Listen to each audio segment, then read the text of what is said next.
Midi, le journal sur Europe 1 avec vous, Pierre de Cossette. Bonjour Pierre. Bonjour Antonin, bonjour à tous. Il y a plusieurs catégories de sportifs. Les sportifs du dimanche, ceux un peu plus aguerris, comme vous, Pierre de Cossette, et puis les aventuriers, les fous furieux. L'homme dont on va parler maintenant appartient à cette dernière catégorie. Son nom, Charles Eddrich, ne vous dit peut-être rien, mais vous allez sans doute le retenir quand on vous aura dressé son portrait et la liste de ses défis les plus dingues.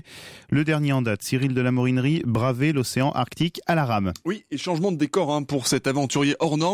Il y a 3 mois, Charles Eddrich était seul dans le désert le plus aride du monde, l'Atacama. 50 degrés au plus fort de la journée, pas une goutte d'eau. Sa machine à transformer l'urine en eau lui a sauvé la vie. Charles Eddrich vient de faire le grand écart, jamais à court d'idées les plus folles. De l'extrême sud donc, le voici dans le Grand Nord canadien, 0 degré au thermomètre. Il vient de repartir pour boucler son improbable pari. Il a traversé l'océan Arctique à la rame, une première mondiale. Encore 1000 km à parcourir seul dans une petite embarcation. C'est un rameur brise-glace en carbone, quasiment indestructible, de 7 mètres de long.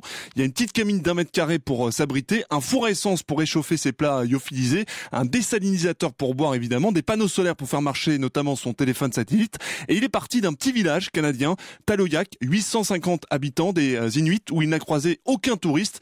Pire, sur l'eau, il n'y a strictement rien à perte de vue. Je suis le seul au monde, dans le village de Tayolac, je suis resté une semaine là, pour préparer mon bateau. J'ai pas vu un seul touriste. Depuis une semaine, j'ai pas croisé un bateau. Donc. Le prochain petit village, à 1000 km devant moi. Donc. Et entre les deux, il n'y a rien.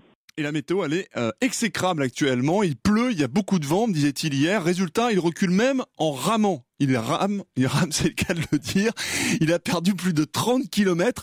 Sauf que pour le navigateur, le temps presse. Dans un mois, la mer va geler. Il risque de se retrouver coincé dans la banquise. Un comble pour cet ancien homme d'affaires de 57 ans qui n'arrive pas à rester en place.